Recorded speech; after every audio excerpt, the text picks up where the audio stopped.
BTS just played 2 sold-out nights in London for the first time in 7 years, and one review from one of the most respected newspapers in the world is going viral for a very specific reason. It has nothing to do with record sales, nothing to do with chart numbers, and nothing to do with the 7-year wait. It has everything to do with one moment, one member, and one journalist who walked into Tottenham Hotspur Stadium expecting to stay completely unmoved. By the time the lights came up, that same journalist was talking about learning Korean. And the person responsible for that change of heart was Jimin. If you know anything about music journalism, you know that professional critics do not fall for hype easily. Their entire job is built around skepticism. They sit through hundreds of shows a year, they have heard every gimmick, seen every pyro effect, and watched 1,000 acts try to manufacture emotion out of nothing. So when a critic from The Guardian, one of the most read and most respected publications in the world, walks into a stadium already comparing the show to a movie about manufactured fan culture, you know this is not someone who is easily won over. And yet, that is exactly what happened at Tottenham Hotspur Stadium on the night of July 7th, when BTS closed out their historic return to London. Let's set the scene properly, because context matters here. This was not just any concert. This was BTS's first time performing in the United Kingdom in 7 years, since their legendary Wembley Stadium shows back in 2019. In between then and now, the group went through a global pandemic, 7 separate mandatory military enlistments, and years of speculation about whether they would ever come back together as a full group at the scale. Now here they were, all 7 members, back on a massive stadium stage, touring behind their 5th studio album Arirang, a project built entirely around Korean heritage, tradition, and identity. Both London shows sold out completely. More than 60,000 fans packed into Tottenham Hotspur Stadium for each night, turning the venue into a sea of light as thousands of army bomb light sticks lit up in perfect unison. This is the environment the Guardian journalist walked into. And based on what they wrote, they walked in prepared to be unimpressed. Before the show even started, this reviewer was already thinking critically about everything around them. They noticed the branding blacked out on the water bottles on stage, and joked that clearly the sponsor hadn't paid enough to have their logo shown. They looked at the in the round staging, the design that lets every section of the stadium get a clear view of the group, and wondered out loud whether that setup was really about the fan experience or just a clever way to sell more expensive pit tickets. They even looked at the glowing army bomb light sticks filling the stadium and joked, only half seriously, that they looked less like fan merchandise and more like some kind of mind control device. This reviewer even compared the entire spectacle to Josie and the Pussycats, an old 2001 film about the American entertainment industry blending art and consumerism so completely that the two become indistinguishable. In that film, record label executives secretly embed subliminal advertising messages into music through headsets fans wear, controlling their minds without them even realizing it. That is the exact comparison a professional journalist made walking into a BTS stadium show. Not a compliment, not hype, a genuinely skeptical, almost cynical lens, the kind of mindset that makes a critic nearly impossible to win over through spectacle alone. And for the first stretch of the show, that skepticism seemed justified. The concert opened hard and fast, with all 7 members dressed head to toe in black, wraparound sunglasses on, pyrotechnics firing from the very first seconds. According to the review, in those opening moments the members almost seemed like caricatures of themselves, distant, performing at the crowd rather than with them, barely interacting with one another on stage. If you were a skeptic walking in, this opening would have done nothing to change your mind. It looked on the surface exactly like the kind of tightly engineered, emotionally distant spectacle this journalist expected. But then something started to shift. And this is where the story gets interesting, because what changed the reviewer's mind wasn't one big dramatic moment. It was the accumulation of small, genuine things happening right in front of them, things that are very hard to fake, even for a group as polished and rehearsed as BTS. The turning point, according to the review, came through the sheer range of what these 7 men could actually do on stage. Take Hooligan, a pop-rap crossover track so aggressive and heavy that the reviewer said the entire stance physically shook as the crowd stomped and screamed along. That's not a small thing to write in a professional review. That's a critic admitting the raw physical impact of the performance was undeniable. Then, almost immediately after, the energy flipped entirely for Like Animals, a track the reviewer described as carrying a Tame Impala-influenced, dreamy, almost psychedelic quality. They noted it was sung so softly, so intimately, that it felt like it was being performed directly to each and every person inside that 60,000-plus capacity stadium. Not to the crowd as a mass, to each person individually. That kind of intimacy inside a stadium show is incredibly rare, and it's the kind of detail a critic only writes about when they genuinely feel it, not when they're being polite. Then came the surprise songs, a signature part of every stop on this Arirang tour. At each city, BTS picks 2 songs from their back catalog that are not part of the regular set list and performs them completely unplanned, unrehearsed in the traditional sense. According to multiple reports from this tour, the members themselves don't always know exactly what's coming, and you can see them scrambling to remember old choreography and lyrics in real time.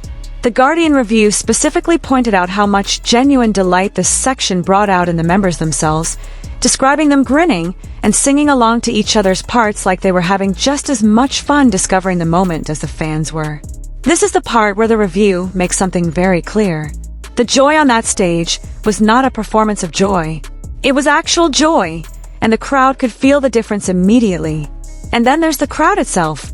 The reviewer described the atmosphere in a way that's honestly beautiful to imagine. Look around that stadium, and you'd see fans with photographs of their favorite members physically woven into their hair, dangling from their handbags, worn like tokens of devotion. Every seat lit up, every section screaming lyrics back in perfect time. The reviewer wrote that the joy coming off that stage was reflected back at the members roughly 1 million times over, echoing through what they called a wall of screams and a sea of lit-up bomb sticks. The ending is where things get really emotional, and honestly, this is the moment that tends to break even the most hardened critics. As the show closed, the members did something small but incredibly powerful.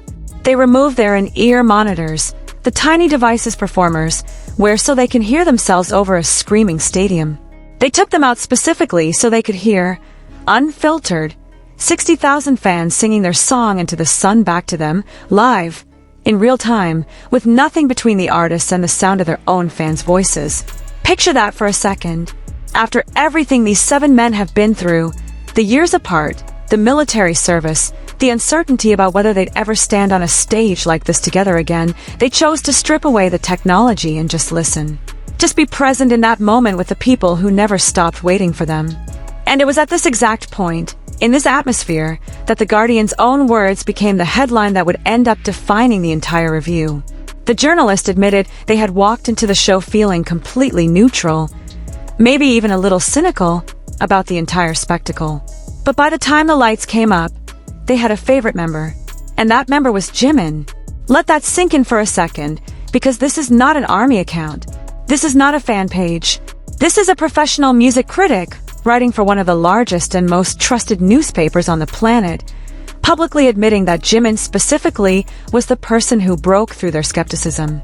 The reviewer went even further, half joking that they now had an urge to learn Korean because of him, that they wanted to make BTS their phone wallpaper, and that they joked about wanting to casually run into the group at Duck and Waffle, a well-known restaurant in London. They even added, with a laugh, that they didn't personally have an ARMY bomb lightstick that night. So if BTS really was controlling their mind somehow, it clearly wasn't through the lightstick theory they joked about earlier. It had to be something else entirely.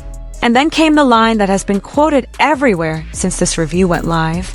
Whatever BTS has, it's potent. Think about the weight of that sentence coming from someone who spent the first half of their article being genuinely suspicious of the entire operation. This wasn't written by someone predisposed to love the group. This was written by someone whose entire job is to stay objective, to see through spectacle, to not get swept up in fan culture. And they still walked away completely disarmed, specifically because of Jimin. So what actually makes this kind of reaction happen, again and again, to people who go in with zero expectations? Because here's the thing, this isn't an isolated incident. If you follow this entire tour from Madrid to Brussels and now to London, you start to notice a pattern with Jimin specifically. This is the same tour where, just days before London, Jimin stopped an entire stadium show in Brussels mid-performance because he noticed a fan in the crowd who appeared to be in distress. He didn't wait for security to spot it first. He stopped talking, pointed directly to where the fan was, and made sure staff got there immediately before he let the show continue. That's not choreography. That's not something a label can manufacture. That's just who he is, and it shows up on stage in ways that even people who've never followed BTS before can pick up on instantly. It also shows up in smaller, more playful ways. During the London run, Jimin wore a beanie from the British designer label Charles Jeffrey Loverboy, and within hours of the concert ending, that exact beanie had completely sold out online. Fashion writers have been calling this phenomenon the Jimin effect for years now. This idea that literally anything he's seen wearing, even something in the background of a live stream, tends to sell out almost immediately. It's the kind of cultural gravity that doesn't happen by accident, and it's part of the reason someone who has never followed his career before can watch him on a stage for 2.5 hours and walk away completely changed. Then there's the way he carries himself on stage, specifically.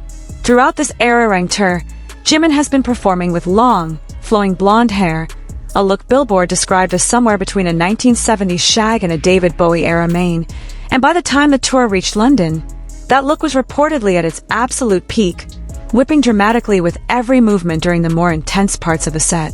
He's also one of the members fans consistently point to as having the sharpest memory during those unrehearsed surprise song segments, recalling old choreography from years ago almost instantly, which says a lot about both his discipline and how deeply connected he still is to the group's entire catalog, not just his own parts. All of these pieces, the attentiveness to fans, the fashion influence, the physical presence on stage, the emotional connection in quieter moments, they don't exist in isolation. They add up to exactly the kind of experience that this Guardian journalist described. Someone with zero prior investment, someone whose job is to be critical, watched all of that unfold in real time over one night in London, and simply couldn't stay neutral by the end of it. And that's really the story here, isn't it? It's easy to hear ARMY talk about Jimin's stage presence and assume it's just fan bias talking. It's a lot harder to dismiss when a professional critic, writing for a globally respected newspaper with absolutely nothing to gain from praising him, ends the night saying almost the exact same thing. Different words, same conclusion. There is something about the way Jimin performs, the way he moves, the way he connects with a room full of strangers, that manages to cut straight through professional skepticism in a way very few performers on this planet can actually do. BTS still has a huge stretch of this tour left. From London, they're heading to Munich, then Paris, before this massive world tour continues on to North America, Latin America, Asia, and Australia. And on top of that, BTS is confirmed to perform at the World Cup final halftime show later this month, putting them in front of one of the largest global audiences a live performance can possibly reach. If a single night in London was enough to convert a skeptical journalist into someone joking about learning Korean, it's worth imagining what happens when that same energy hits a stage in front of the entire world watching the World Cup final. So here's what I want to know from you. Have you ever had a moment like that Guardian journalist, where you weren't even trying to become an ARMY, and then one specific moment, one specific member, completely changed everything for you? Maybe it was a fan cam. Maybe it was a live performance clip. Maybe it was exactly this, watching Jimin do something on stage that you didn't expect to hit you the way it did. Drop your story in the comments, because honestly, this journalist experience sounds a lot like how most of us became fans in the first place, and I want to hear yours. If this video gave you even a fraction of the chills that Guardian review clearly gave its own writer, do me a favor and hit that like button, because it genuinely helps this kind of story reach more people who need to hear it. And if you want to stay updated on everything happening throughout the rest of this tour, from Munich to Paris to that massive World Cup halftime performance coming up, make sure you're subscribed and you've got notifications turned on, because this tour is only getting bigger from here, and Jimin is clearly nowhere near done making believers out of skeptics. Thanks for watching, and I'll see you in the next one.